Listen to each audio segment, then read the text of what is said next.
Hello, Real Racing 3 fans. This is Me7 coming at you from Leipzig, Germany. Well, not actually in Leipzig, just virtually. Today we have the Porsche 918 RSR Concept. This is a tutorial video to show you how to run this race. I should mention I have a special pilot and co-pilot today, so I could focus on the tutorial aspect of this video. I don't think we'll hear from them, but we'll see. First off, I haven't driven this car for a long time, so I'm going to be fumbling through this a bit, figuring out the braking points as we go along. In early 2018, I released my first tutorial video for this track, driving the Audi R8 LMS Ultra. A link to that video will appear now on the top right. I will also place it at the end of this video. That one had no voiceover, just lots of text on screen. That was fine for people who had English as their primary language, but not so good for people who were trying to translate the text. So this time there's a link in the description where you can find all of the text I say in this video. You can then run it through a digital translator and put it in the language that you are comfortable with. Throughout this video you will see little headings appearing with a number next to it. These serve as a reference point for you to use after you have translated this into your language. For instance, at the very beginning, you would have seen the word introduction. I have also made it so you can enable English closed captioning in the video. So, I'm going to tackle a few different things in this video. I've been listening to what a lot of people have been saying. And the number one thing that comes up is, can I have assists on? And then I'm asked, why? So in this video, after I reach the Perpetual point, I'm going to start turning assists on and showing what happens when you use them. I'm going to wait till after the Perpetual point just so you can see how possible or impossible it is. After the Perpetual point, the bots are as hard as they can possibly be, so this is the best test. Text headings will tell you when I'm turning on assists and which ones. So I'm going to start doing some basic tutorial on how to do a lap here. Ooh, right there I just nicked the wall. No cracks in the windshield, so my speed will not suffer at all. First things first, you really want to avoid damage until you reach the Perpetual point. If you are new to my videos, later on I will explain what the Perpetual point is. I will actually show you. Basically, it's the point where the bots appear close together and you could keep going forever once you hit it. The hardest part of this race is right before you reach that point. That's where the bots get pretty scarce or spread apart and your time can get low. Tilt B controls are best for this race because you have the option to coast. With Tilt A, you are either full gas or full brakes, which will just increase skidding. Lifting off the gas and slightly turning into the skid can help you pull out of a skid much quicker. At this point, you want to look at that black line that I just drove by. I'm going to make a reference to that later. You need to pick spots on the track for your braking points. Also for when you should turn. So as I'm approaching this next section, to my left a white section is going to appear there. I begin my turn shortly after that. I keep adjusting it during the race, just depending on how it's been going. So when you go through a section, take notice of how it goes and adjust it next time around. Here comes the braking point I referenced earlier with the black mark on the wall. I brake about 3/4 of the way to the end of that point. You have to adjust it as the race goes on because your braking distance will change as you take on more damage. Okay, so coming up to this cut, again watch for the white and then I'm going to start my turn. I lifted off the gas there a bit just to get control. I did not want to hit that wall. Maximum speed loss when you hit a wall.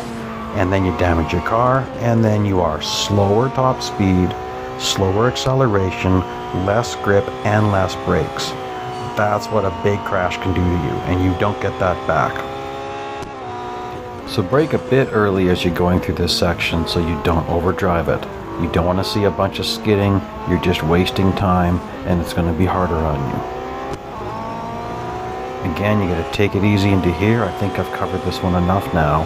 The next section is called the bus stop, and you want to make this into a big right-hand turn rather than a left, right, right, left. So notice how I don't really turn much, just kind of a nice arcing right-hand turn. Here's a general tip about braking. If you're still on the brakes past the midpoint of the corner, you started braking too late.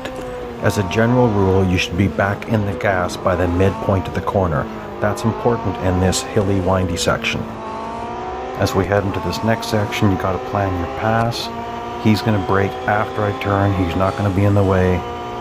Nice and smooth. I can pass to the right. That's not off track. My distance didn't turn red. And then a nice arc through here. You want to really power out of this turn nice to get the cut set up. Alright, we've reached the perpetual point. Notice how my timer really didn't get low ever. Well, that's just because I've done this a lot. We're talking thousands and thousands of laps. My first few times trying this race, I got nowhere near the perpetual point. In fact, I believed it was impossible. But as I kept trying it, I learned where the bots were going to be, and I learned where I could drive this car. So it just takes some time. You got to be patient, and eventually it'll make sense to you. The hardest thing to learn, I think, is that the bots drive differently at different stages in this race. For instance, in the first couple of laps, they drive like they have all assists on high. They're just slow and in the way all the time, and you just have to avoid them because you don't want a bunch of damage. Then they start getting harder and harder until they reach maximum difficulty, which is around lap 10 or 12. It can really depend on how fast you're driving. But after their perpetual point, they won't get any harder. So they're going to be very predictable. They're going to brake in the same spot every time. I didn't hit that guy because I knew he wasn't going to be in my way, because a bot drives that the same way every single time. Same with here. Eventually you can end up taking on damage, especially if you're going to try to drive for a couple of 100 kilometers. You're going to get damaged. It's just inevitable. That's when it gets harder, and you've got to drive cleaner and cleaner to keep your timer full. If you're keeping your timer this full, you could actually skip the last cut we just took and earn a little bit more per lap. It's up to you. So there we go again through the bus stop nicely, avoiding that bot, taking this cut, skidding as little as possible, and let's try an assist. I'm setting the brakes to low, and I'm going to 100% rely on the game to brake. So I'm going to stay full throttle and just see what happens. Okay, well, that wasn't very good. I drove off track a bit. The thing is, it was braking in a weird spot, and so it affected my timing of my turn. So how early is it going to brake here? See, there's another problem with brake assists. If you're off track at all, they're going to kick in earlier than they normally will. I have 2 tires off track, they're going to kick in early. There, it was horrible. I've skidded that horrible, lost a bunch of time. That's no good. Look how low my timer is already. This really isn't working for me. Alright, well, I'm going to keep going. Going to have to play some serious catch up here in a bit. That's not braking too bad here. I'm skidding a bit, that's not good. Not too bad there. But you can see how limiting this assist is. It's over-braking when I'm trying to gain speed. Watch the best time trial videos and they have 2 tires off track a lot. This isn't working, and what? Jim and Dwight apparently have a solution to this.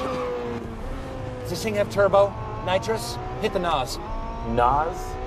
You mean like in Fast and Furious? Yeah. Oh yeah, I definitely have NOS. Hit the NOS. Are you sure? Yes. Brace yourself. 3, We got 2, it. Go. 1. Here we go! Well, this is what you get when you have to hire a pilot and a co-pilot. Oh well. Jim wants to drive really fast, and so he put on some tunes to help him focus and get the timer full.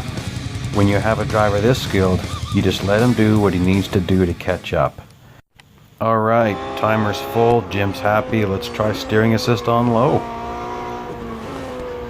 I've very rarely driven like this. Boy, the handling is really weird. I use steering assist high sometimes, and then I drop the steering sensitivity. I'm just trying to get a feel for this thing. Well, it wasn't too bad on that cut. I didn't lose too much control. That's the problem with steering assist, is it does not like being off track. It is designed to keep you on track. Yeah, that didn't work so good. It didn't let me take that the way I want to. Well, then what's this going to be like? I can't steer left. The NOS. 3, Got 2, it. Go. 1. Here we go! And Jim cranks the tunes again. Okay, just catch up, Jim. So the problem with steering assist is it fights you when you're off track, sometimes won't let you steer at all. Jim's gonna get really mad, but we gotta test things out. Steering assist high. I'm gonna have to lower the steering sensitivity to get a feel that I'm used to. Let's see how this works. Well, I didn't do so bad there. Lowering the sensitivity gives me the feel of 2, so I drop my steering sensitivity by 2 when I go to steering assist high. Let's see how it handles this cut. Well, skidding, that's going to lose me a couple of seconds just on that lap alone. Not good. How's it going to handle the bus stop section? Again, it's fighting me, and so I couldn't do my nice arc. What happens here? Oh yeah, that's a complete disaster. That's just not acceptable. The NOS. 3, Got 2, it. Go. 1. Here we go! You know, Jim, you don't need to say that every time, but whatever, just catch up. So we're done with steering assists. I've shown you why they don't work. It fights you off track all the time, makes this race impossible. If you've never driven with steering assist off, just increase your steering sensitivity by 2 or 3. Alright, we're all caught up. Thank you, Jim. Traction control on. Test is started. Not bad so far. Interesting thing about traction is that it really only comes on when you lose traction. So what's it going to do off track? Well, there you go. It kept fighting me while I was trying to take that cut. It wasn't horrible, but I did lose some speed, which means I wasted time. And not so bad in the bus stop. How does it handle a big cut? Again, not too bad. I think the key is I'm driving as if I don't have it on. So it's not needing to correct me too much because I'm not putting the car into a skid very often. However, when you do skid, it can waste a lot of time because it's going to nail the brakes. Like even there, it still is kicking me around a bit. But, take a look at my timer, it's looking okay. That wasn't bad there.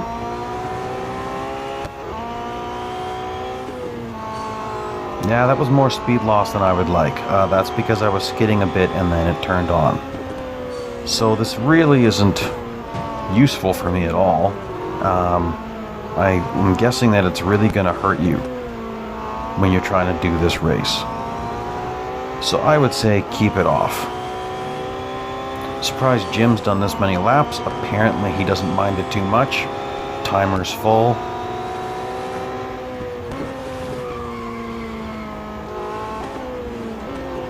Yeah, not so bad.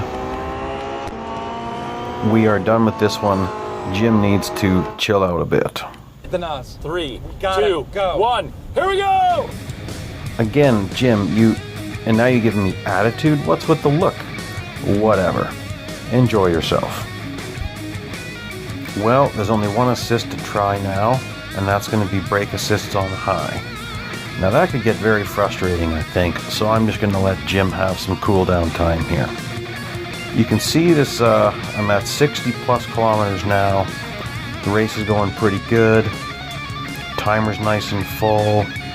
Gets down to the 60s, but that's about the worst of it. We should be nicely set up to try this last test. Alright, Jim, it'll be a test in patience, but let's get on with it.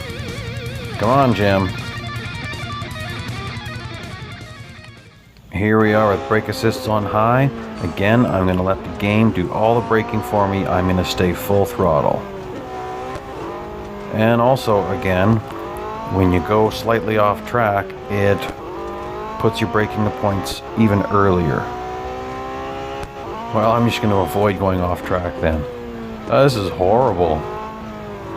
It's like Jim's 90 years old or something.